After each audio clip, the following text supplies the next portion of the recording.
ada kantor khusus yang ini. Nah, agama memang memerintahkan untuk memelihara itu. Oke. Jadi, tapi konsekuensinya apa, sifat-sifatnya sesuai dengan itu. Mereka yang datang ke Indonesia ini itu umumnya datang dari Hadramaut. Kakeknya sebelum sampai ke Hadramaut tadinya ada di Irak. Kemudian dia berhijrah dari Irak. Berhijrah dari Irak bukan untuk mencari nafkah ke Hadramaut, karena dia kaya raya di Irak. Hadramaut gersang, tapi dia datang untuk mengajarkan agama, untuk mempersatukan masyarakat. Putra-putranya melanjutkan misinya sampai kepada seorang yang dinamai Al-Faqihil Muqaddam. Al-Faqihil Muqaddam ini sosok yang diistilahkan mematahkan pedang. Kami tidak akan melakukan kekerasan apapun. Kami berdakwah dengan akhlak yang baik. Keturunannya inilah sebagian yang datang ke Indonesia, bukan untuk mencari nafkah, untuk menyebarkan Islam. Untuk menyebarkan Islam. Tidak dengan pedang. Tidak dengan pedang, tidak dengan kekerasan. Mereka tidak bisa berbahasa daerah Indonesia, bahasa Indonesia atau bahasa Jawa, tetapi bagaimana mereka bisa mempengaruhi masyarakat melalui akhlaknya.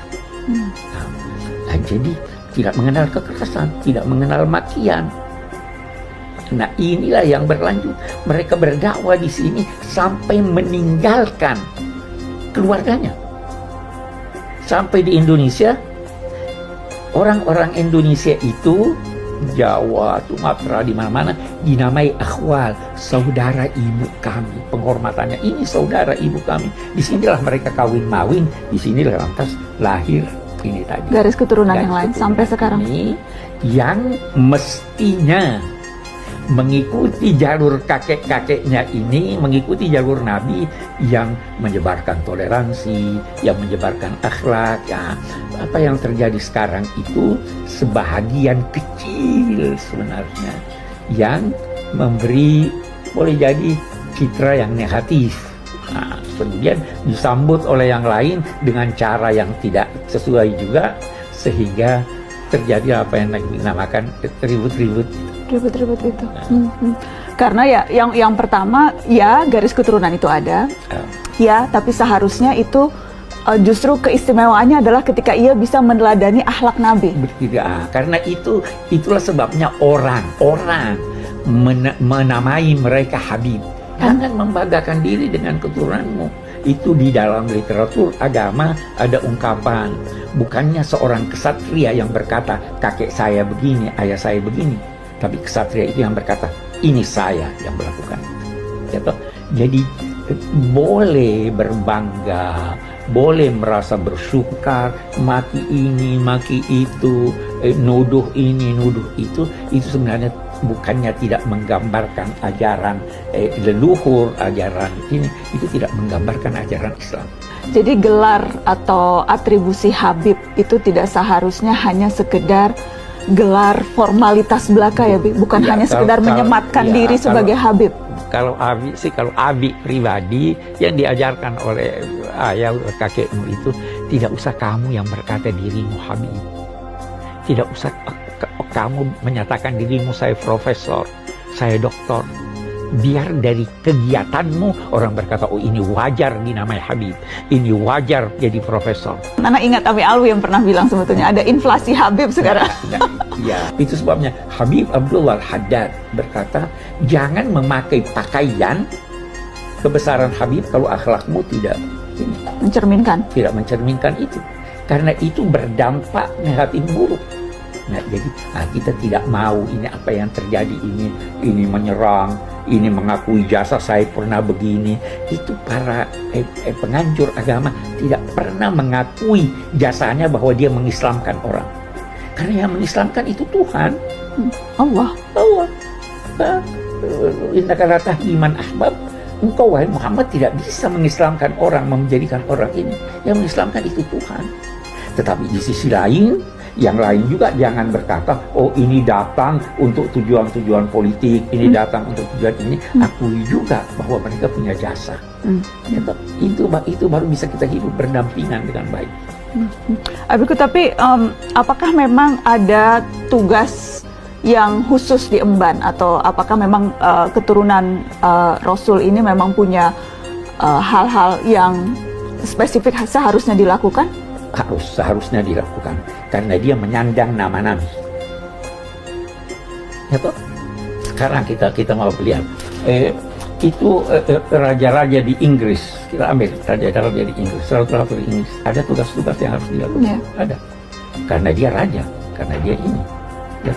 Nah, kalau Anda merasa diri Anda adalah keturunan Nabi, ada tugas-tugas yang Anda harus lakukan.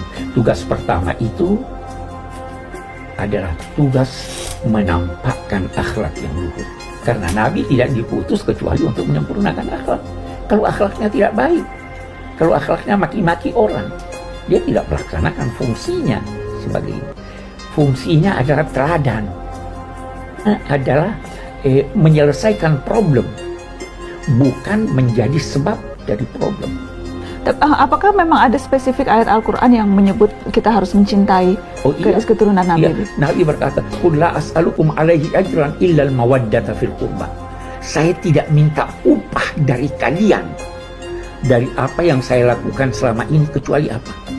Cintai keluarga. Apakah karena berangkat dari ayat itu, Bi? Bagaimana kemudian? Dari sekian banyak ayat, Sayyidina Umar berkata, saya lebih senang menjadikan gembira keluarga Nabi daripada keluarga. Karena itulah tanda terima kasih kita. Nah, tapi di sisi lain, keluarga Nabi juga harus tahu diri dong. Itu sebabnya Habib yang mencintai dan dicintai. Itu artinya? Itu arti Habib. Habib itu karena dia mencintai, sehingga dia dicintai. Kalau cuma mau dicintai, tidak mau mencintai, ya bukan Habib itu dong. Ya kan? Itu pemilihan kata Habib. Itu kenapa Abi? Udah pernah ingat Abi banyak yang sempat membahas kenapa Abi nggak mau dipanggil Habib. Saya belum mencintai. Abi mencintai. Kalau Nana boleh dong panggil Abi Habib. Kalau Nana boleh, tapi Nana kalau boleh. Jadi kalau ada yang mencintai Abi mencintai itu Habib.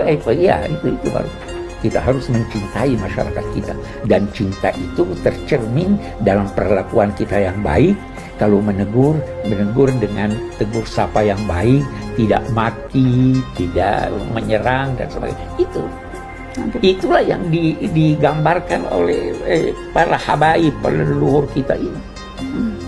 Yang boleh jadi sebahagian kecil sekarang melupakan itu.